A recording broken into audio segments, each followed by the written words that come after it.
I am really excited about this conversation today, and I hope everybody else is too.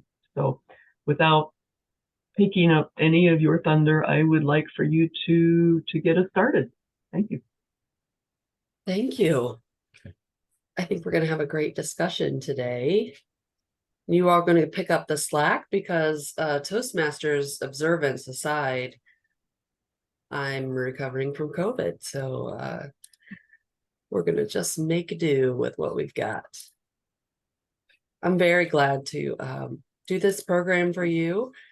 When I saw on our spreadsheet that we had an open date in September, I thought, of course, it's Literacy Month, basic education and literacy. But also, I love reading, and I am a member of a book club. And I thought, well, what a great way for us to read about something that inspires us. Choose a book that we could all read cumulatively, or read part of, or listen to, or however we digested it, and then really have a good discussion about what that book means and how we felt about the story. So after our vote, of course, we chose The Boys in the Boat by Daniel James Brown. Some of you I know had read this when it came out, or close to the year it came out, but I only read it when we decided to have this program. So I was pretty pleased to discover some pictures on the University of Washington's Crew page, as well as the PBS site for the original documentary on The Boys in the Boat. Keep in mind that George Clooney has directed and produced a movie that was originally supposed to come out in December of this year, based on this book. I don't know that we'll see it in December, but with the strike, but I look forward to that as well. And I've watched many of the clips on the PBS website as well. So this should make you think of the boys that were in the boat. This is not exactly how I pictured them as I was listening to the book, but it is pretty impressive to see them in all their glory. Here is a picture of some young people in front of the Shell House at UW. And this is not how I imagined it either. I almost wish that I would have seen this picture in advance, but look at how impressive that building is, and imagine what it was like for them to go there and be with their team every day. I showed this picture to I'm sorry, I have a cat. It's getting in my trash can. He's trying to be a part of Rotary. He should get a makeup. I showed this picture to my brother, and he said, "Oh, that looks like pictures we saw of our mother when she was growing up, and the bathing suits and just the way that they looked, and very nostalgic." So I'm sure you have feelings as well. So this photo on the left here is actually a photo of the 1934 freshman team. It was taken in Poughkeepsie when they went for the national championships in June that year. It is the Frosh 8, and I think that, let's see, 4, 5, 6. Sixth from the left is actually Joe Rance. So that high top there is him. And then, of course, we know they went on to win the national championship that year and win in Berlin as well.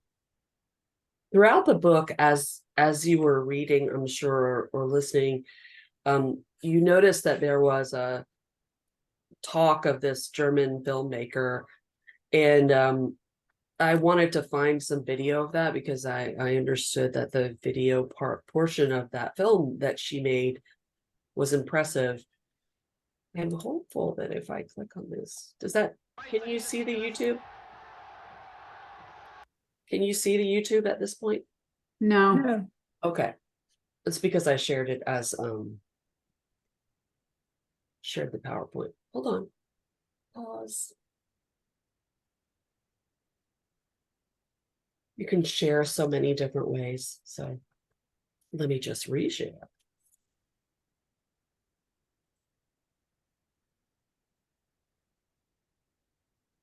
But this is part of the video that she made. Not a lot of sound, just fans in the distance. And this is the floor.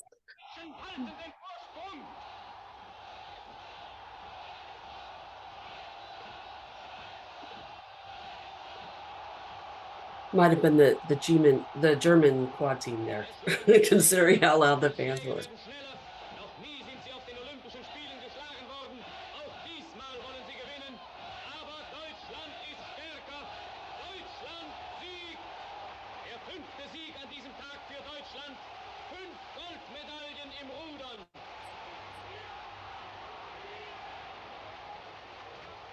It's fascinating, and I'll be glad to share that link after the fact if you're interested. And let me go back to my slideshow.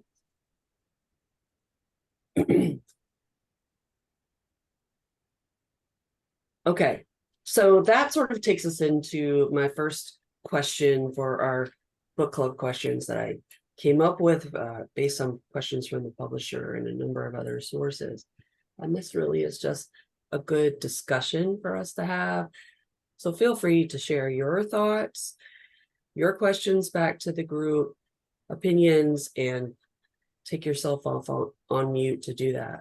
I'm going to show you my first question, but then I'm going to stop the share so that we can just talk for a bit, and I'll recite the questions to you as we go. So first one is this: did you know much about rowing before reading the book? And if not, what aspects surprised you? And if you did know about rowing, did you learn anything new that you didn't know before? Lene, I'm going to put you on the spot because you mentioned you'd read it because of a family connection, right? So would you like to share a little bit first? Sure.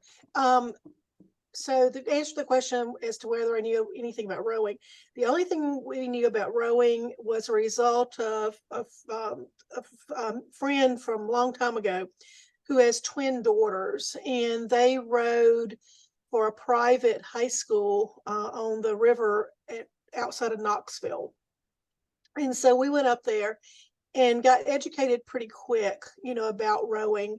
And they actually mentioned, if you want to know more, there's a book that you can read. And, and so when the boys in the boat, came up as a choice, it kind of like rung a bell.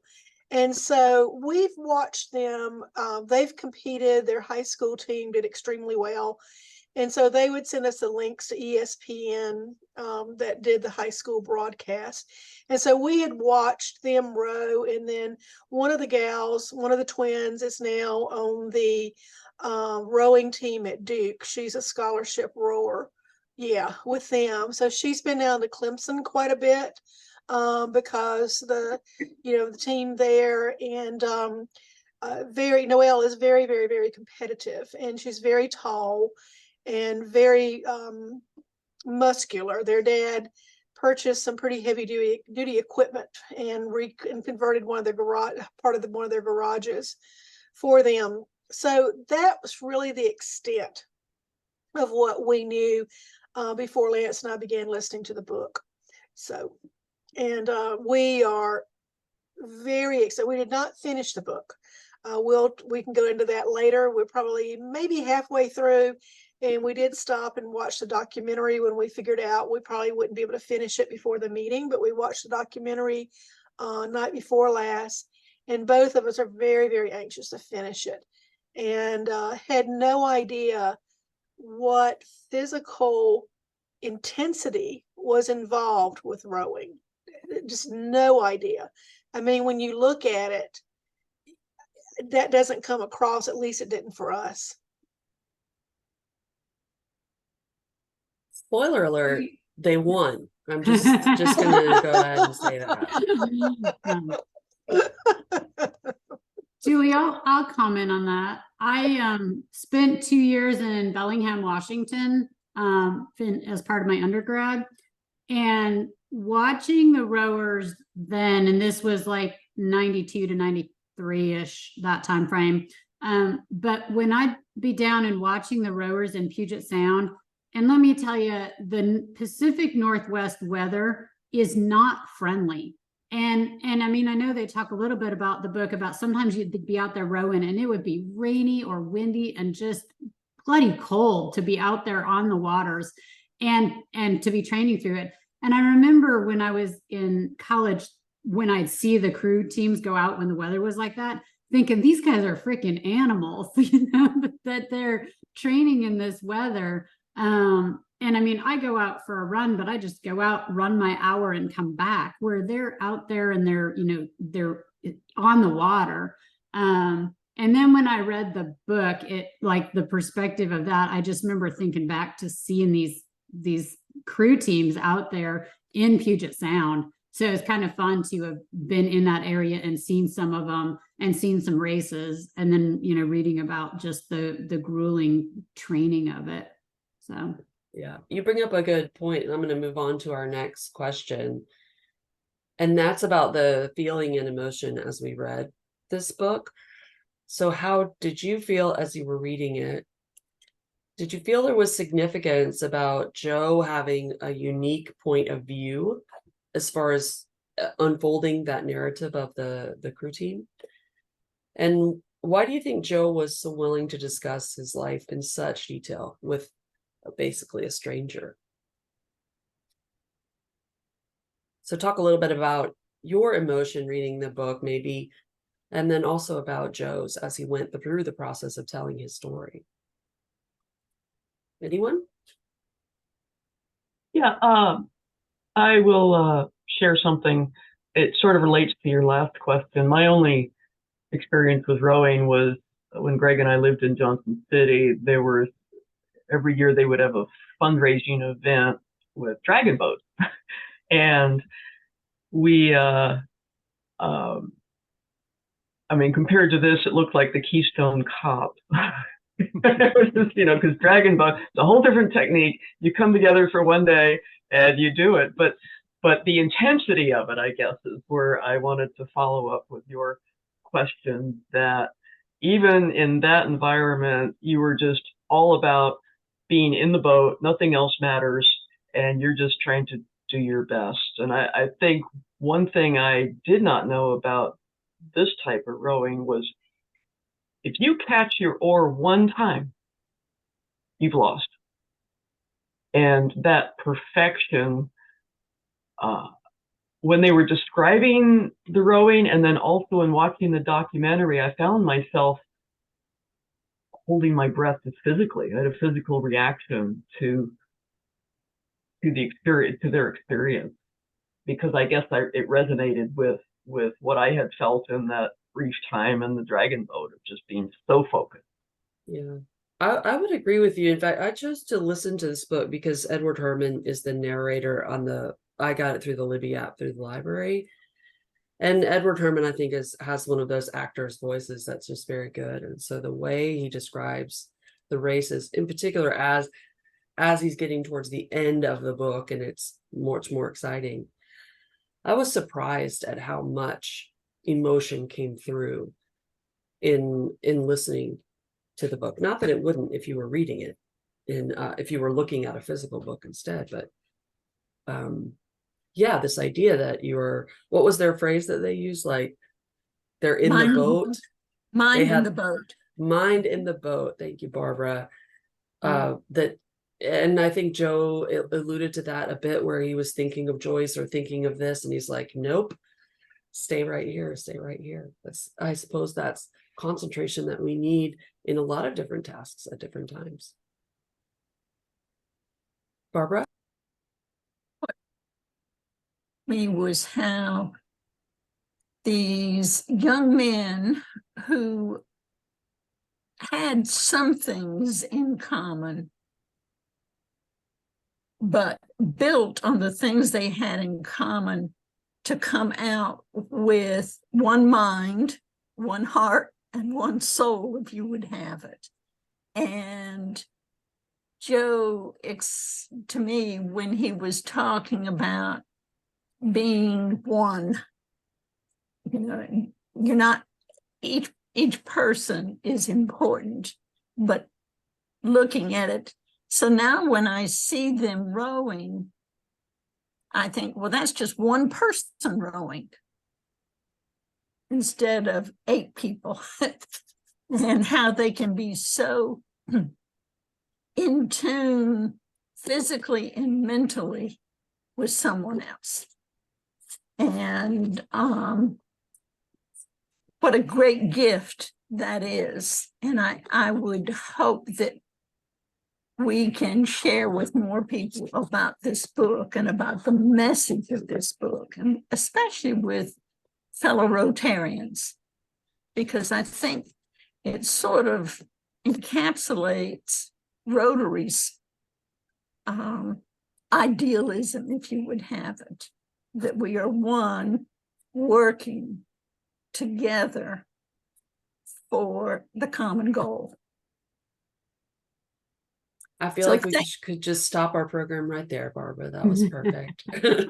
No, but thank you for recommending. I would never have read the book, probably never have read the book if it hadn't come to this. So thank you so much. Well, thanks to people for voting. You know, as you were talking, it reminded me that the very first part of the book is when the author first goes to see Joe and his daughter, and Joe says, but the story can't just be about me. It has to be about the boat. And so your comment about really teamwork, this is what we're talking about, and that extraordinary level of teamwork was recognized by all of them who were there. And so you saw, as you went through the book, this team that was coming together, that was built. You didn't just put 8 people together and call them a team. You had to build it. And then each of them working through their own individual stuff, as it were, to become part of that team too. And I think that's a lesson that I really took out of it. Was there are a lot of teams out there, but this one was high functioning in a very different way. And I think go ahead. the builder of the shell, Yes, his story lent so much to the book. Agree. Agree. And I think there are specific stories about him as well. Yeah. All right, I'm going to move on to the next question, but feel free to answer back if you want to. While The Boys in the Boat focuses on the experiences of Joe Rance and his teammates, it also tells the much larger story of a whole generation during a dark time in American history. What aspects of life in the 1930s struck you the most as you were reading the book?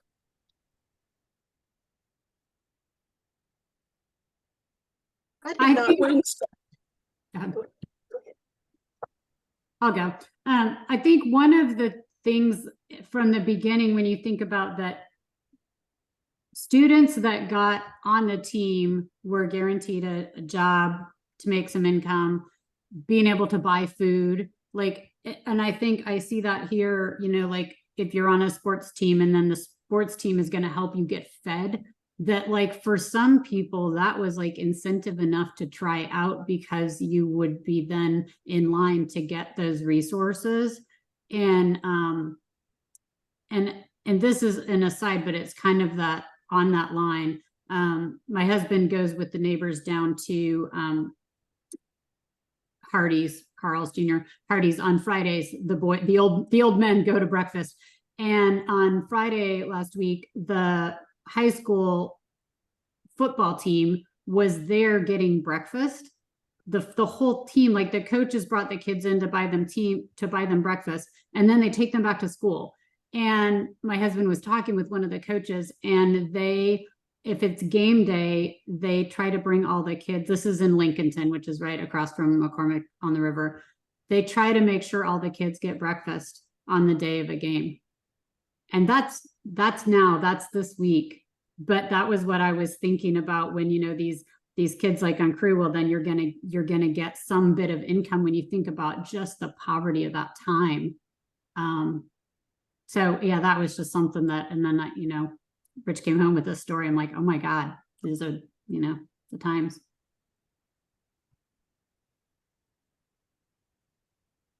Julie, Frank, I want to I would like to go ahead and when I first learned about rowing is when Lena and I moved to Clemson, and I would go in to work early in the morning to the university and cross a bridge, and I could see these kids out there, you know, in the shale, and they were out there practicing, and it was fun to kind of watch it because I did not know anything about it. And then a few years later, Jim Barker was the president, and he went out there and put his bathing suit on, and they got a team of 8 and put a rope there and pulled him up on skis just from those girls rowing the boat. And you know, at that point, I started thinking about the discipline. Everybody has to be in sync with what's going on, and everybody has to work together. Now, reflecting back to the boat, I see those boys, and they basically all came from some type of background, if it's a forestry or fishing or whatever, versus someone that came with means, and that they put so much effort into working together as a team, and they know that from the jobs that they held growing up. Of course, now Joe, you know, has a really unique story, and that was you know, phenomenal to hear. And it was so much different if you don't hear the book or read the book, and you only see the hour show that they have on PBS. You really miss a lot. But and like you said, once I saw that and saw the actual footage of the 36 Olympics and a lot of the footage of the kids there in at the University of Washington, then it really made me really think about, you know, the time period with it being the Depression, and you know, and kids a lot of times the parents had to say, we can't feed you anymore. You know, you're a teenager now, so you have to go out and find food. So it was pretty amazing with Joe and what his thought process was. And I really think that when he was a young teenager and he's out there having to go in the woods and forage for his own food, the mushrooms and those kinds of things, that he went to the basic survival mode. And then when this opportunity came up to row on a team, he knew that was going to be, if he did it, a ticket to get an education, even though that, you know, I don't know, at the beginning, the education was the piece, but he did want to continue his studies. And to know that, you know, he completed the University of Washington on this team as a chemical engineer. I mean, that was, to me, that was pretty impressive. Right. Yeah. Agree. Let me go on to my next question because it brings up another character we read about, Al Ulrichson's leadership style was somewhat severe, to say the least, and many times he kept his opinions and their standings on the team well guarded and wouldn't say until he saw what happened and made a decision at the last minute. Even so, what about him inspired Joe and the others to work their hardest? What strategies did Ulrichson use to foster competition and a strong work ethic? Thoughts? I think he, as a leader, he understood each person and what each one needed, and the stress it put on the young men of mixing and matching and not being able to take anything for granted, I think was extremely difficult for them, especially when they had succeeded. But it kept them on their toes, and I think that was, he was reminding them that they needed to bring their best to the game, to the effort, for not just for themselves, but for the boat. So I think if he had tried to mollycoddle them, given all their backgrounds, that would not have worked for them. They needed some tough love, I guess. And I think at that level, that's what you have to have. And what was amazing is that the upperclassmen, you know, thought they were going to be shoe-ins because they're upperclassmen. But he made it known really quick that not necessarily the case. And he, you know, didn't speak very much. But I think that, you know, him pulling out Joe and moving him to a different seat, you know, I think that way they get feedback, and I think that's very important, instead of you know, getting everybody's a teams going, oh, y'all aren't doing this XYZ. I mean, he specifically could focus on, you know, the coxswain, or the, you know, and the person that is the very first one, you know, really sets the pace with coxswain right there. And how he, you know, would tell him to, you know, speed up. And that first guy who had you know, the lung issue in the Olympics, he really kind of set the pace from what the coxswain was saying. So I think that, you know, you learn that process through that. But it is I mean, and when, of course, the one thing that I thought was really weird is they were talking about, you know, they were talking about one boat catching a crab. And I'm thinking, okay, crab must be floating on the top, and it hits one of the paddles. And like you said, Candace, you know, only takes one oar to make one mistake, and it messes up the whole process. So it's, yeah, I mean, there's just a lot that goes into it. And I think that this coach knew that. I mean, the winds, you know, he would take them out on bad days up in Washington, so they would experience that. Right. And I thought it was most interesting that someone like Bobby Mock would go against what the coach had told him, right? But then there's that, this goes back to teamwork, right? And that includes the coach, that the coach gave the coxswain a game plan. But when Bobby Mock was actually out there on the river, he said, we have to do this differently, and you have to make a call, like Peyton Manning would in the middle of a game, I suppose. Yeah. I want to, Julia, you asked a question in the first round about why Joe would tell this story to a complete stranger. Probably having his daughter there helped, and I'm sure she encouraged him. But that got me thinking about people of a certain age who are either part of an alumni group or friends or family, and you get to a certain point in life where the stories start to get lost unless you make a conscious effort to conserve them and preserve them. And I imagine that's what he was feeling. But personally for me, that was also a reminder to not let the stories be lost. And I think that's even, actually, I'm feeling this in this club, and this is a sort of a weird extension, but we have such amazing stories and experience in our club of Rotary. And so it just prompts me to want to make sure none of that gets lost. So I know that was sort of convoluted, but I think I got there. Aubrey, you had your hand up a few moments ago. Yes, I guess I think one of the strengths of Ulbrichson is he listened to Pocock and trusted him, looked to him for advice. And instead of saying, well, it's my team, I know them, you know, but he without, to me, the hero of the book was really George Pocock, I guess is how you pronounce his name. And I just looked on the epilogue, what Pocock introduces every chapter for those of you who don't have the book. But he says, harmony, balance, and rhythm.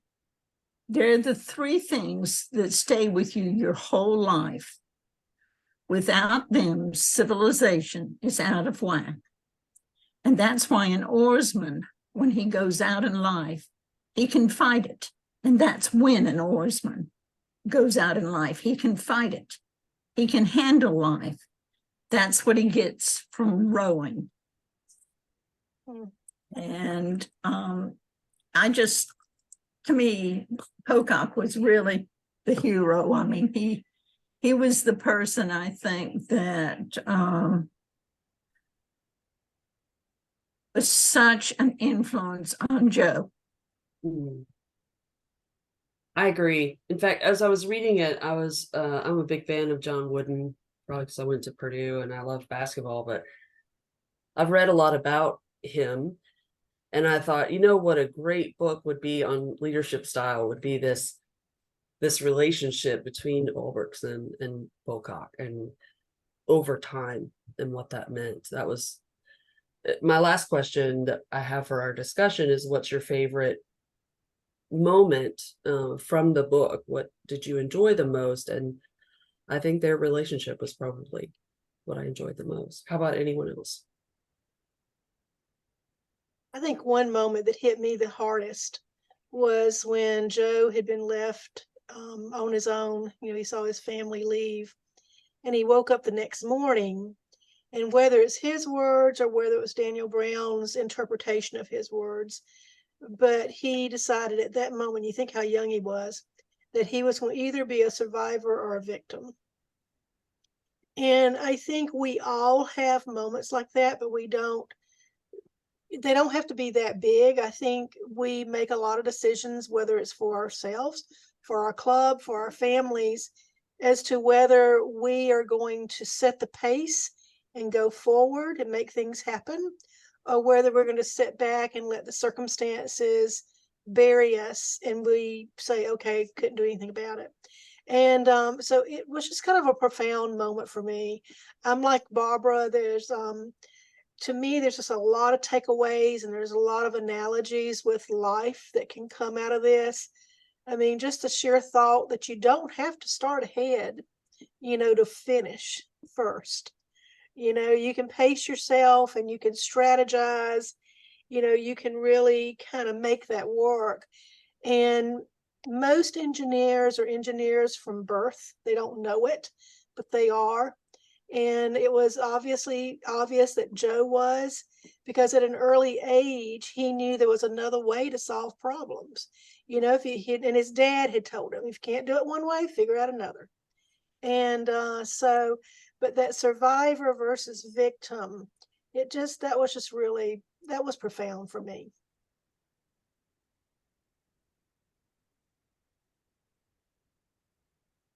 But I think one of the things that I really like about that, and I'll say, I don't know how many people have been in either a 2-person kayak or in a boat where you've had to row with someone in sync. Because the first time Rich and I did this, we were going to be like, do we buy a 2-person kayak or a single? And we rented a 2-person first. And it was like, this is a divorce waiting to happen. Because if you're not in sync, if the person in front is paddling and the person in the back stops, it's no biggie. But if the person in the back keeps paddling and the person in front stops, that's how that whole like catching a crab or hitting someone. And to think that 8 people have to be that in sync to move that boat. And so when I was reading, this was my second time like reading through the whole thing about being in swing, like when Lance was saying, like for them to get a skier up, like for all 8 of those people to be in sync.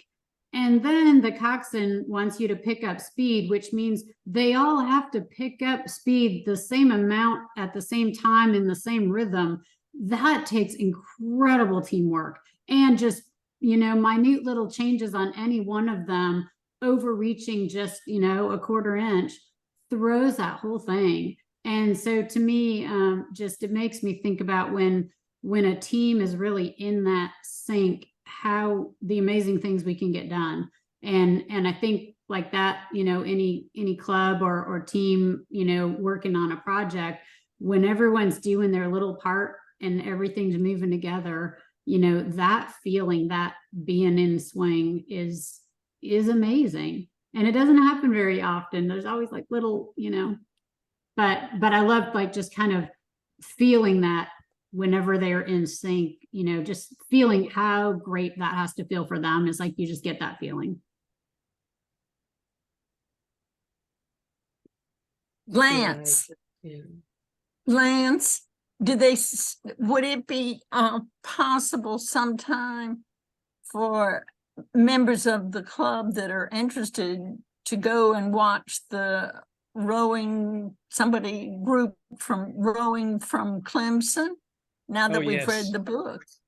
Yeah, you can not only the host, when they host events, for the rowing, people can go, they got stands, or find out, when they're practicing, because that's fun to watch too. And you can do it from the shore, or, there's a bridge there. You can, see them out. They're just right outside where the stadium is, where the water, right in that area. And they have a, like a big area that they keep all the boats, and all the students, go down. As a matter of fact, they built a new one. And what I would recommend at this point is just go Google Clemson rowing team and open that up. And then from that, it might give you an idea that when they have, I guess they call it regalias, Regatta. regatta. And yeah, people are invited to be along the shore, and you can watch them. That's the thing about what I thought was really cool was the train. They had a train that would move along with the boats, because if you don't have something like that, you're going to be right there and you're going to see a snapshot of them going. What the neat thing about is our friend, his daughter, was in like the national rowing competition down on the coast of Florida. And ESPN was there, and of course they have ways to put on boats and stuff, so you could actually see her boat, moving along, and then of course other boats too. So, but yes, the answer is yes. You can go over to Clemson and watch it from the shore.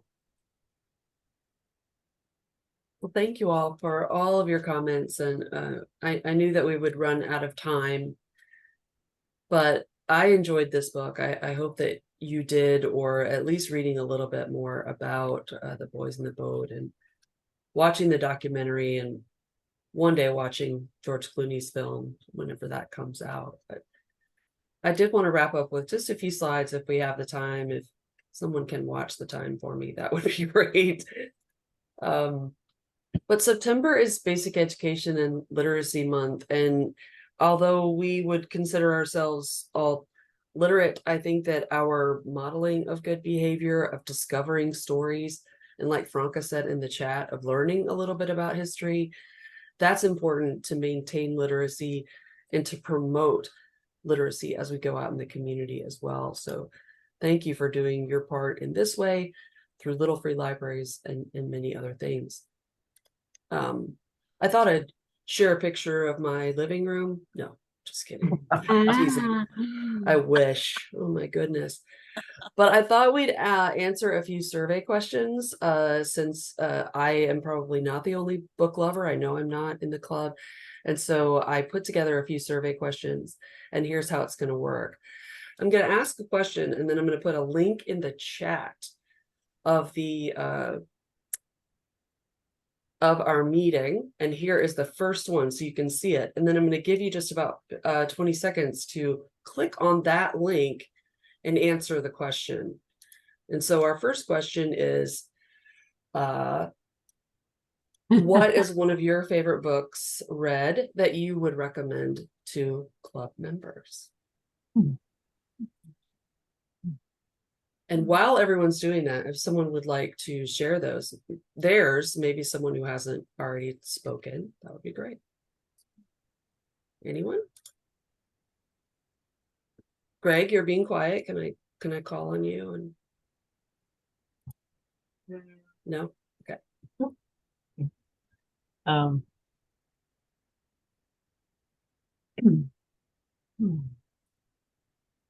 We only have a couple of minutes, so I want to get through a few questions. And I'm actually looking up to try to find the title of it, but it may not be something everybody, there it is. It may not be something everybody else is interested in reading, but I don't know why, but I picked up a history as a biography, a historical biography of Coco Chanel.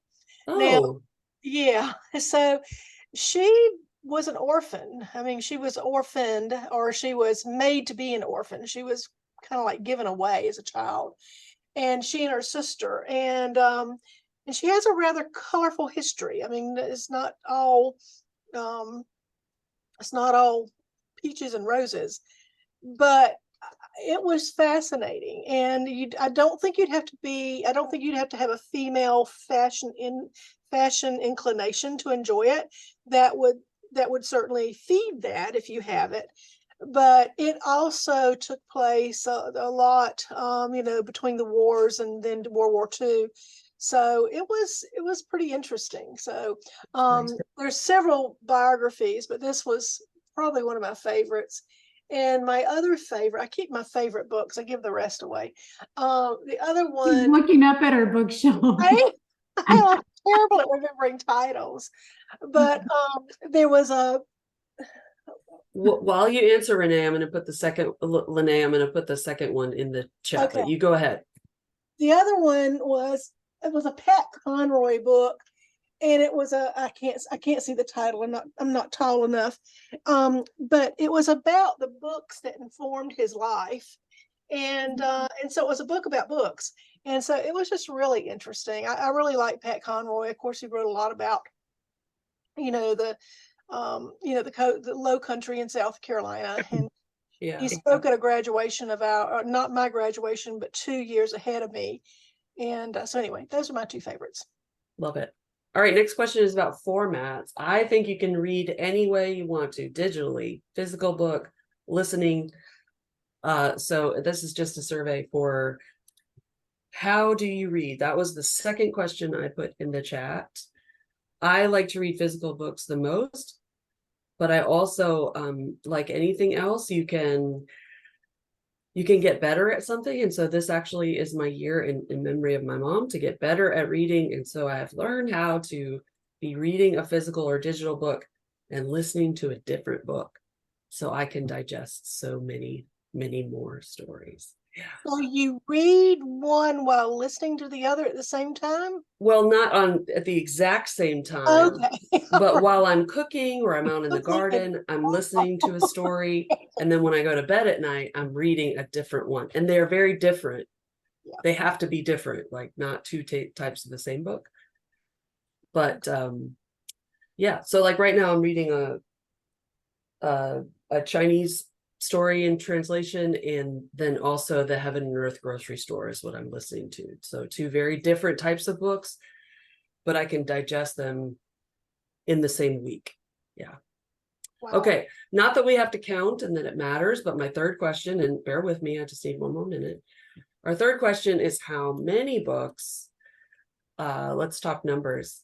How many books have you read this year so far? Yeah. And then I'm going to drop one more in there, and I'm going to share these results in our October newsletter. Julie, I do need to share that with our board meeting coming up Yep. after. I really apologize. I'm going to have to leave at 2, so that's fine. We'll make the board meeting very efficient. Yeah. Okay. And the last survey question is, what is the most recent book that you read? Mm-hmm. And I'll share mine. For years, I have wanted to read Richard Brautigan, not knowing anything about him. And then I started reading this trilogy of trout fishing in America and a book of his poetry. And 40 pages in, I did not know what I had gotten into. If you've ever read Brautigan, it's like nothing else you have ever read before, and you just keep moving through it. And yeah, I'm pretty proud that I actually got through it, and it was very interesting. But when I read it, I also went on to read a lot about him. So it was very interesting to learn. So, all right, you'll be able to continue to use those links if you've clicked on them. But I also want to share a few tips with you to make sure that you know about these things. And then I will be very quick to wrap up. I want to talk about SC Lens, the Libby app, and Hoopla. And many of you are already using the Libby app. But SC Lens is really helpful, especially if you're a reader. And I can drop this in the chat also. But this, you just log in with an account up here, and it's your library card. And then you can use it to manage things and get holds. So like, for example, on mine, you can see that I have 2 books checked out. And then I have 1 more on hold that's coming, and I can manage all of this in SC Lens and then pick up and drop off books at my local library here in Williamston. So that's my big tip for the day. Thank you so much for indulging me on this wonderful book program, for reading a good book, and for letting us go a few minutes Thank over. you. So, Well, how could we not wrap up with a book in your honor? Surprise, Awesome. surprise. Thank you, Julie. I really hope we do this again. Every time we get together and talk about something that may seem like a fairly quick conversation, it ends up being so rich. And so I just really want to thank you for the opportunity to do that. And yes, let's do it again, please. Okay. I do want to say that next week's meeting is about the GOAT project in Ghana. Herb McClarty is going to be Stu Poss's guest. So be prepared to plan to give somebody a goat for Christmas or Hanukkah or whatever you celebrate. I'm sure that we will be instructed on how to do that, or sooner than later. So, and okay, let's get together and unmute if you are muted, and we'll do the 4-way test of the things we think, say, or do first. Easy but Is it true. the truth? Second, Is it? Is it is fair it to Is it all fair to all concerned? third, will it Will it build goodwill and better friendships? Friendships? Fourth, will it be beneficial Beneficial to all concerned. Third. Thank you all so much for a wonderful meeting, and Julie, you in particular.